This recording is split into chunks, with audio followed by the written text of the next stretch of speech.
Welcome to my YouTube channel মনীষদের বাণী। Hello বন্ধুরা, কেমন আছেন আপনারা? আশা করি সবাই ভালো আছেন। তো আমার নাম রাহুল দাস।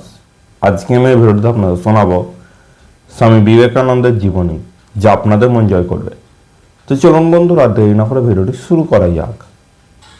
ঊনবিংশ শতাব্দীর প্রাণপুরুষ স্বামী বিবেকানন্দ 1863 খ্রিস্টাব্দের 12ই জানুয়ারি তৎকালীন ব্রিটিশ ভারতের বেঙ্গল প্রেসিডেন্সির কলকাতার সিমলার সুবিখ্যাত উচ্চবিত্ত হিন্দু কায়স্থ দত্ত পরিবারে জন্মগ্রহণ করেন।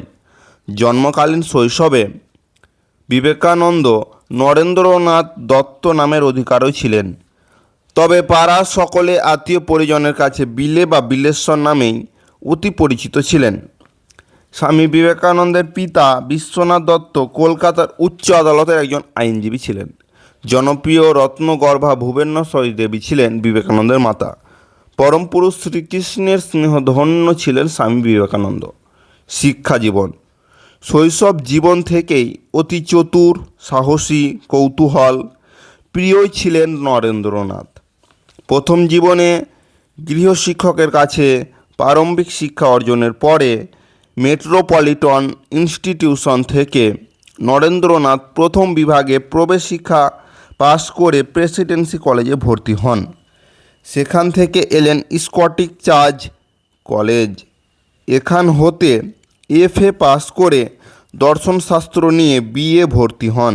এই কলেজ হতে দর্শনশাস্ত্র নিয়ে তিনি স্নাতকও হন। ছোটবেলা থেকেই ঈশ্বরে বিশ্বাসী নরেন্দ্রনাথ সংকীর্ণ জাতপাতের গণ্ডির মধ্যে সীমায় আবদ্ধ থাকেননি, বরং ছাত্রাবস্থায় ব্রহ্ম সমাজে নিয়মিত যাতায়াত করতেন। এফএ পড়বার সময় তিনি পরম পুরুষ রামকৃষ্ণদেবের সংস্পর্শে আসেন। তার কাছে আধ্যাত্মিক জীবন চর্চার মন্ত্রে দীক্ষিত হন। রামকৃষ্ণের সান্নিধ্য লাভ: স্কটিশ চার্চ কলেজের হেস্টিক সাহেবের কাছে ওয়ার্ডওয়ার্থ এর এক্সকিউশন কবিতাটি পড়বার সময় তিনি দক্ষিণেশ্বরে শ্রী শ্রী রামকৃষ্ণদেবের ভাব সমাধির কথা শুনে শুনে তার সান্নিধ্য পরিচিত হতে চাইলেন। এই সংস্পর্শে আসার প্রথম দিন থেকে তিনি ওনার প্রতি আশ্চর্য এক গভীর আকর্ষণ অনুভব করেন এবং শ্রী শ্রী ঠাকুর তার ওই আধ্যাত্মিক ক্ষমতা তরুণ নরেন্দ্রনাথকে দান করার মাধ্যমে নতুন মন্ত্রে দীক্ষিত করেন। তার সান্নিধ্যেই নরেন্দ্রনাথ তথা বীরেশ্বর সেবার মধ্য দিয়েই ঈশ্বর সেবার দৃঢ়ভাবে বিশ্বাসী ছিলেন। এই সময়ে নরেন্দ্রনাথ রামকৃষ্ণদেবের শিষ্য হয়ে সন্ন্যাস গ্রহণ করে বিবেকানন্দ নামের অধিকারী হলেন। তিনি ছিলেন রামকৃষ্ণ দেবের কাছে সাধারণ সন্ন্যাসীর মতন ছিলেন না, বরং তিনি ছিলেন বীর সন্ন্যাসী। 1886 খ্রিস্টাব্দে রামকৃষ্ণদেবের তিরোধান ঘটলে তিনি পরিব্রাজক হয়ে 3 বছর সারা ভারত পরিক্রমা করেন। শিকাগো ধর্ম মহাসভা: রামকৃষ্ণদেবের পরমধন্য বীর সন্ন্যাসীর ভারত পরিক্রমার পরিবর্তিতে রামকৃষ্ণদেবের ধ্যান ধারণা চারিদিকে ছড়িয়ে দেবার জন্য বিদেশ ভ্রমণও করেন। 1893 খ্রিস্টাব্দে শিকাগো রওনা হলেন ধর্ম মহাসভার। এই মহাসভার হিন্দু সম্প্রদায়ের সম্পর্কে বক্তব্য প্রেরণের মাধ্যমে ধর্ম সম্পর্কে বিশ্ব আলোড়ন সৃষ্টি করার ফলস্বরূপ অসাধারণ প্রসিদ্ধ লাভ করেন। তৎকালীন ব্রিটিশ যুক্তরাষ্ট্রের ও আমেরিকার বহু নরনারীগণ তার ধর্মমতে আকৃষ্ট হয়ে শিষ্যত্ব গ্রহণ করেন। ভগিনী নিবেদিতার সান্নিধ্য লাভ: সমগ্র বিশ্বের যত নরনারীগণ যখন বিবেকানন্দের শিষ্যত্ব লাভ করতে চাইলেন, তার মধ্যে একজন ছিলেন মিস মার্গারেট নোবেল।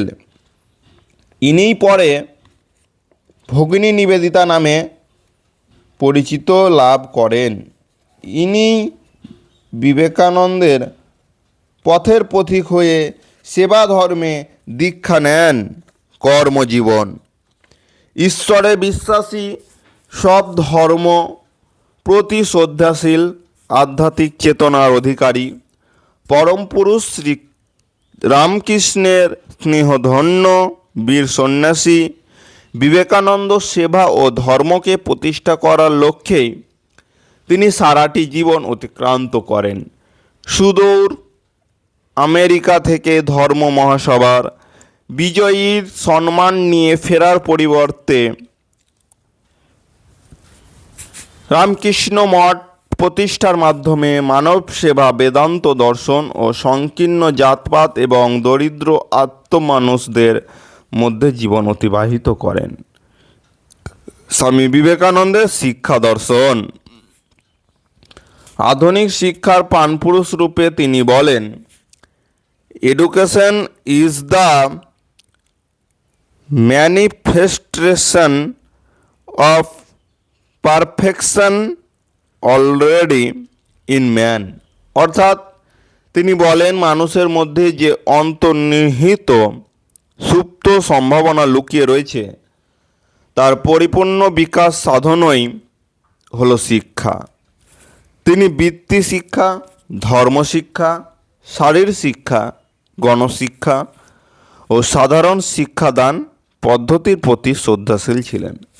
মিশন ও সম্মাননা। 1897 খ্রিস্টাব্দে তারই সৃষ্টি রামকৃষ্ণ মিশন এবং 1899 খ্রিস্টাব্দে প্রতিষ্ঠা করেন বেলুড় মঠ।